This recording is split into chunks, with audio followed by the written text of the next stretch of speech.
Oke, langsung aja kita mulai. Maka satu-satunya benteng bagi NKRI, baik masa sekarang atau di masa yang akan datang, benteng NKRI adalah para santri, saudara-saudara. Nah, santri-santri di daerah-daerah, santri-santri di tempat-tempat itu tergantung tempatnya. Santri-santri itu tergantung tempatnya. Kalau tempatnya tempat kemusyrikan, kalau tempatnya tempat banyak berhala, tempatnya tempat banyak patung, kotanya kota kemusyrikan, kota maksiat, maka sedikit daripada santri-santri itu yang akan mendapatkan manfaat dan barokah daripada ilmu, saudara-saudara. Jangan harap Purwakarta bisa menjadi kota santri selama masih banyak kemusyrikan di kota Purwakarta, saudara-saudara. Jangan harap. Jangan harap, potong lidah saya. Mungkin kalau Ustadz saya jawaban nggak berani untuk nyebut nama. Kalau saya sebut Deddy Mulyadi, saudara-saudara.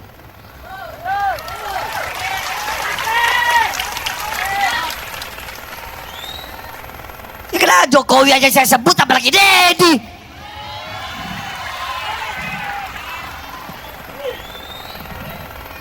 Betul, betul, betul. Saya nggak ada urusan, saya nggak ada urusan, nggak ada urusan saya. Iblis saya makan kok. Deddy lagi. Dengar-dengar mau nyalon gubernur dia. Mau nyalon dia ya, dengar-dengar. Kalau dia sampai jadi gubernur, kemarin Purwakarta jadi kota kemusyrikan. Kalau dia sampai jadi gubernur Jawa Barat, maka Jawa Barat akan dia bikin jadi apa? Jadi daerah yang penuh dengan kemusyrikan, saudara-saudara. Makanya yang kayak begitu harus ditumbang, harus ditumbang.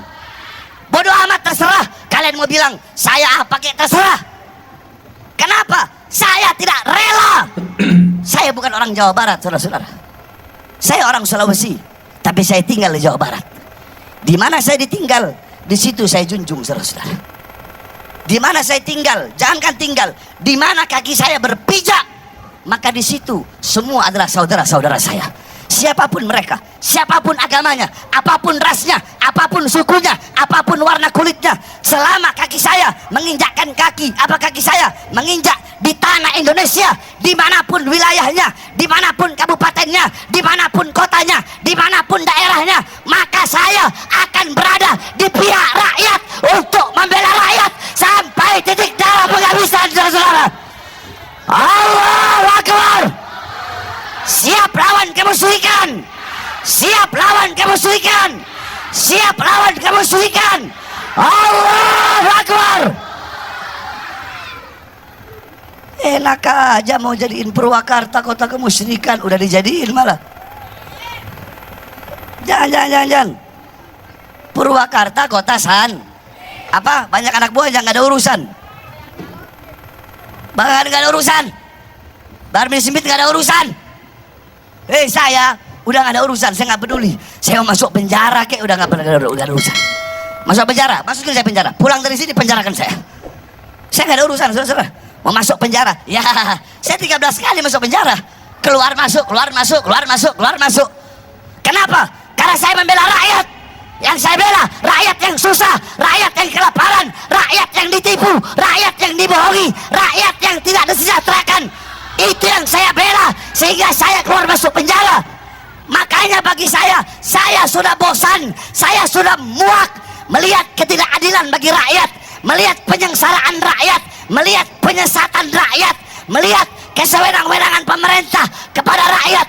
Makanya saya sudah bosan. Saya tidak peduli mau kalian penjarakan, mau kalian tembak, mau kalian racun, mau kalian bunuh, saya tetap akan tegak berdiri, berada di pihak rakyat, membela rakyat sampai titik darah penghabisan, saudara-saudara. Siang keluar penjara, malam ceramah, besoknya ditahan lagi. Jadi jangan ancam saya dengan penjara. Jangan ancam saya dengan penjara. Jangan ancam saya dengan kematian. Karena bagi saya, mati untuk bangsa, mati untuk agama, mati untuk rakyat, kematian itu adalah hari raya bagi saya, saudara-saudara. Jangan pernah ancam kami. Jiwa kami jiwa pejuang. Dimanapun diletakkan, tetap kami akan bertahan. Kami tidak peduli seberapa besar ancaman, hukuman, tuntutan. Kami tidak peduli. Penjara yang kalian anggap menakutkan, bagi kami adalah permainan. Penjara yang kalian anggap neraka, bagi kami adalah sorga. Kami tetap akan menegakkan kepala. Kami akan melawan para koruptor-koruptor, para pengkhianat-pengkhianat bangsa. Kami akan tegak berdiri melawan mereka. Tidak akan berhenti sampai mati. Tidak akan mundur walaupun harus hancur, saudara-saudara. Allahu Akbar. Lagi di Jawa Barat nanti ada orang di depan publik, bukan kewenangannya caci maki orang, menghukumi orang, menghujat orang seenak perutnya, seolah-olah tidak ada aparat di sini. Saya nggak mau. Kenapa? Yang datang di Jawa Barat harus menyesuaikan dengan budaya Jawa Barat. Siapapun yang datang ke sini, Anda boleh tinggal di sini bersama kami. Tapi jangan coba-coba Anda ingin merebut kehormatan dan wibawa. Berdasarkan konstitusi kita adalah Pancasila. Pancasila nanti diterjemahkan dalam berbagai peraturan perundang-undangan. Pertanyaannya adalah, ada nggak undang-undang yang melarang perilaku seperti saya? Oke, misalnya ada nggak undang-undang yang larang bikin patung? Ada nggak pasal yang mengatur patung itu perbuatan pidana? Ada nggak undang-undang yang melarang kebebasan berpendapat, berpikir? Yang saya sampaikan kan nggak ada. Yang menjadi problem kita hari ini adalah konstitusi dikalahkan oleh persepsi.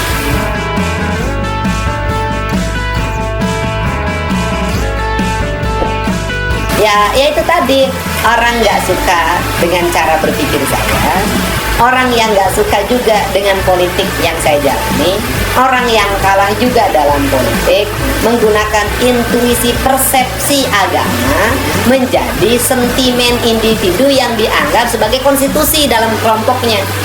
Masa konstitusi negara dikalahkan oleh konstitusi kelompok? Masa polisi kalah sama laskar?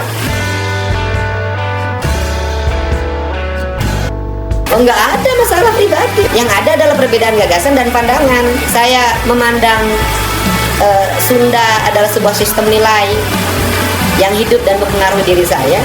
Orang lain menganggap itu bukan.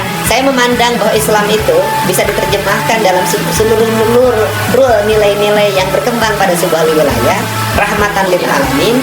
Orang lain memandang tidak bisa.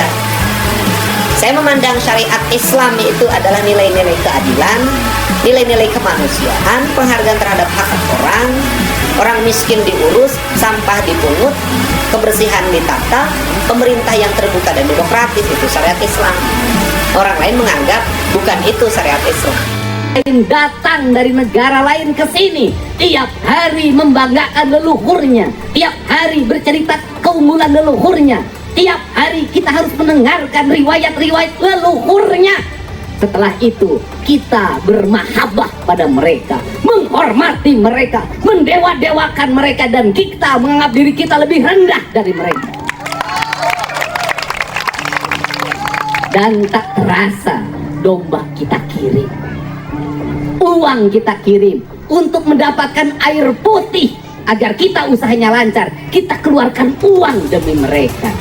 Dan kita semakin direndahkan martabatnya sebagai suku dan sebagai bangsa. Padahal mereka makan setiap hari dari kita.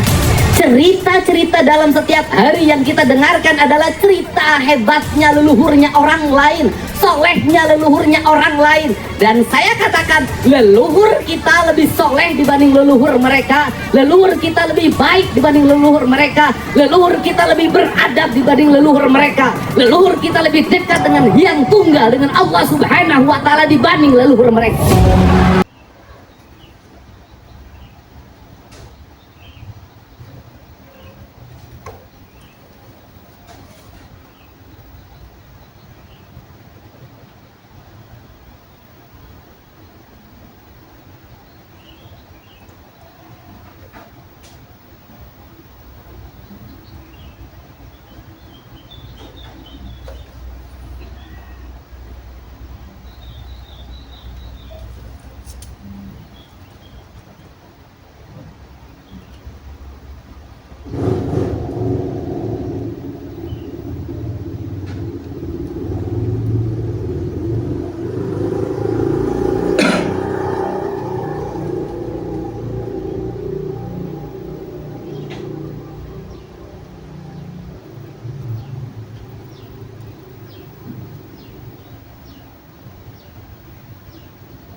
Oke semuanya, mungkin cukup di sini dulu saja.